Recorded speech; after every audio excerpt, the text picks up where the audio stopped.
Hallå mina vänner, idag ska vi titta lite närmare på det superroliga quiz och digitala kunskapstestverktyget Kahoot. Så om du inte har talat om Kahoot förut så är Kahoot en webbapplikation som har möjligheten för dig att bygga olika typer av frågor.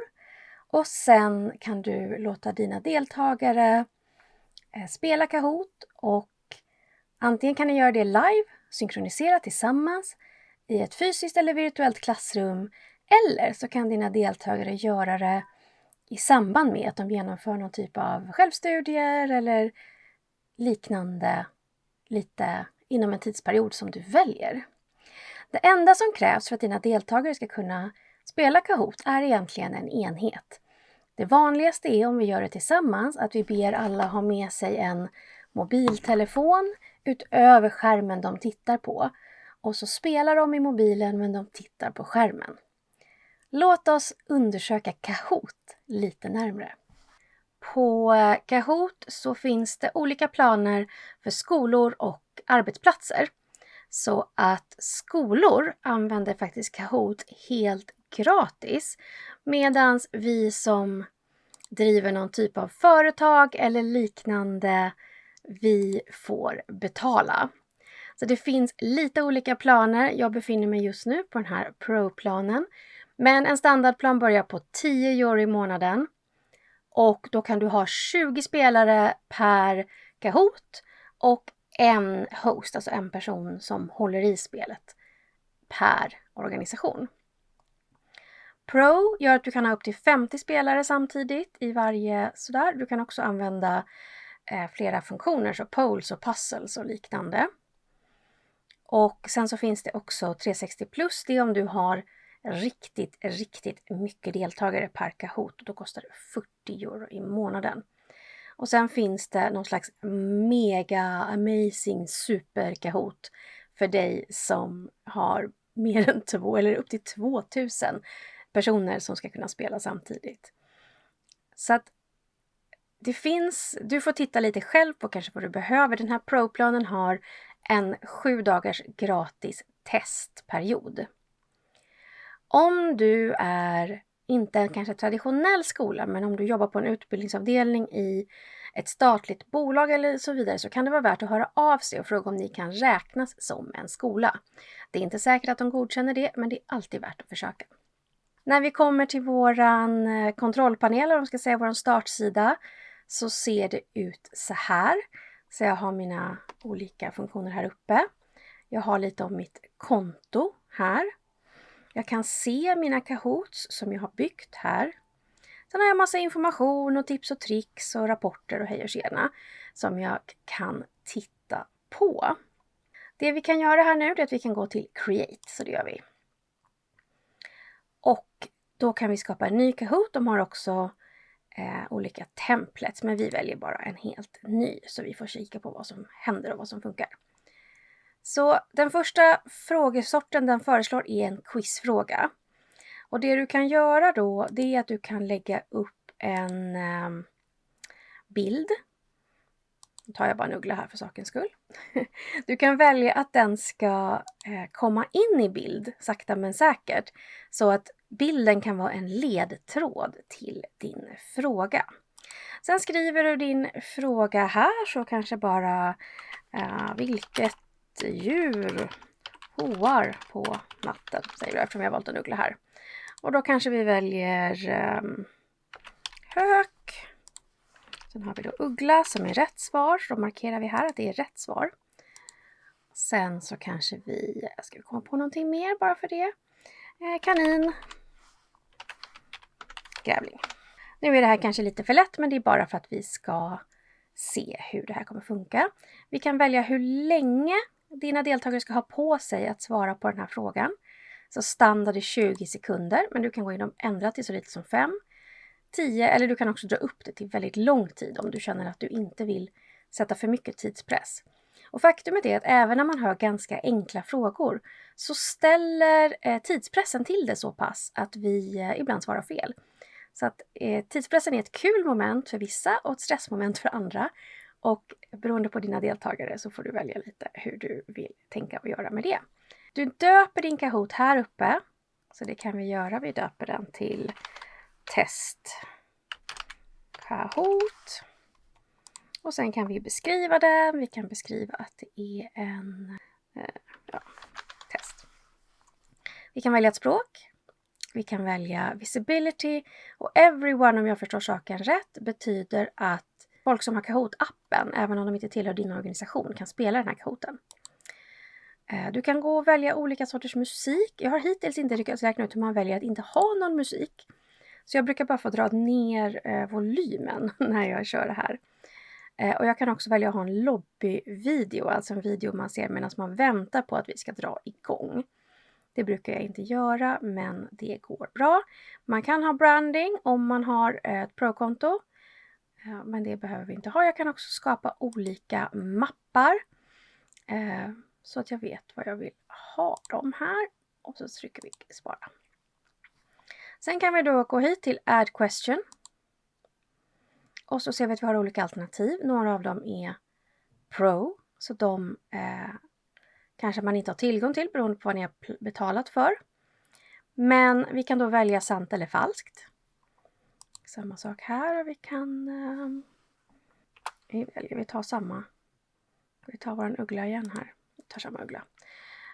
Och så är frågan... Jag vet inte, äter ugglor möss?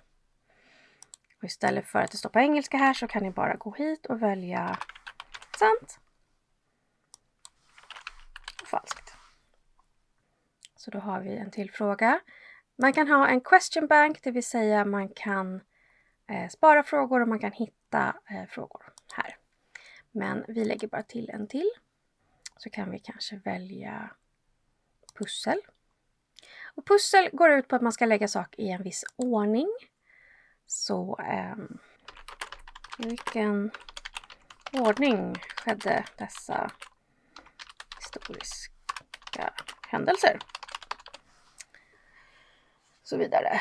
Och sen så kan vi då söka på history bara för enkelhetens skull här. Så ser vi får upp. Ta en sån där bara för att det ska bli lite trevligt. Och sen kan jag då, jag vet inte. Franska revolutionen. Vi kan ha skottet i Sarajevo. Stavar jag ens där rätt nu? Jag vet inte. Så, skottet i Sarajevo. Vi kan ha kalla kriget. Och ta någon mer historisk. Månlandningen. Du har antagligen mycket mer relevanta, riktiga frågor här än vad jag har. Som ni ser så sätter den här 60 sekunder. Man ska lägga dem i rätt ordning och så kommer den slumpa åt dig. Så kan jag fortsätta här och lägga till frågor. Jag kan också, och det är lite intressant, man kan lägga till slides. Man kan lägga till liksom informationssidor i sin Kahoot. Så att ni kan bygga det lite som en e-utbildning om ni vill. Där ni då liksom kan skapa en liten infotextruta som ni kan använda. Den tänker jag inte använda nu, men jag vill bara visa att den fanns. Man kan också importera slides om man har Pro och spreadsheets om man har det. Sen när man är klar, validating Kahoots. Yes, this Kahoot is ready to be played. Så nu kan jag köra den live. Jag kan också dela den och låta folk spela den separat. Så om vi bara testar här nu. Så ser vi så här kommer det se ut på skärmen. Och så här kommer det se ut i appen. Så att den kommer ge dig en gamepin. Här kommer den gräsliga musiken. Så lite kanske. Change log music. Nu är det bara just volume. Okej, jag kanske bara stänga av ljudet här. Så. Jag förstår inte vad de ska med det där till egentligen. Men okej, så då lägger vi in den här koden. 3391338. Enter. Och så väljer man då sitt smeknamn. Och så väntar du då tills alla dina deltagare har kommit in. Så här ser du hur många deltagare det är. Och alla namnen ser du här. Och dina deltagare då, de ska ha en sån här skärm. Och sen så går jag då som spelledare in och trycker start. Test Kahoot. Och så räknar den ner, för det är lite gamification och spännande. Det är en quizfråga. Vilket djur hår på natten? Och så ska vi lyckas svara rätt. Vi ska svara uggla. Och korrekt! Tjoho! Och då ser ni att jag har fått poäng. Man kunde få max 1000 poäng här och jag har fått 927. Därför att poängen är baserade på 2 saker. Dels måste jag svara rätt. Men sen får jag också poäng baserat på hur snabbt jag svarar. Och det är det som är en del av liksom själva gamification-elementet. Så du som spelledare trycker då bara på nästa. Och sen då om du har fler deltagare så hamnar de liksom på en scoreboard så du får se vem som har mest poäng och vem som har minst poäng. Nu är jag ju bara själv här så det syns ju inte. Men vi fortsätter här.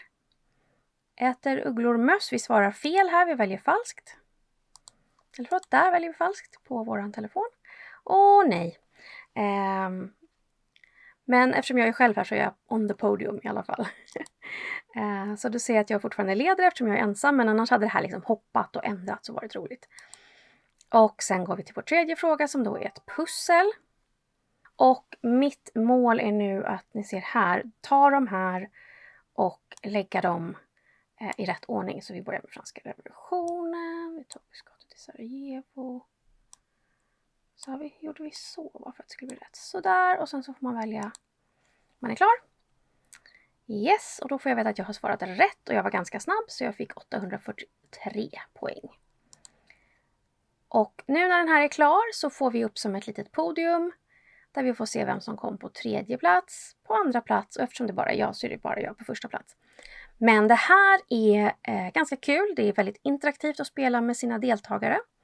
Men som sagt det kan också spelas asynkront, det vill säga du kan lägga det här som en länk eller en del i en kurs och låta deltagarna spela när de har tid under en bestämd tidsperiod. Och sen kan man också bara få upp lite feedback. Så om vi går tillbaka här så ser ni att jag har share också. Och när jag använder share då kan jag då välja en mailgrupp eller liknande. Det roliga med det är som sagt att vi kan skicka ut det till en grupp och låta dem använda det sen. Så har jag alla mina Kahoots här så jag kan välja att nu vill jag spela den. Och då kan jag dela den med mina nya deltagare som jag har. Och jag kan gå hit så får jag se rapporter på hur det har gått för mina deltagare. Så ni ser här, jag gjorde ett spel med 26 deltagare igår. Då kan jag se rapporten från det och sen så nu gjorde jag en test här och då kan jag se rapporten från det. Så det är Kahoot. Inget krångligare eller svårare än så. Så jag hoppas att ni tyckte det här var lite kul. Som ni såg så är Kahoot inte gratis såvida du inte jobbar inom faktisk utbildning så att säga på en skola eller ett universitet. Men det är inte jättedyrt om du tror att du kommer kunna använda det hela tiden.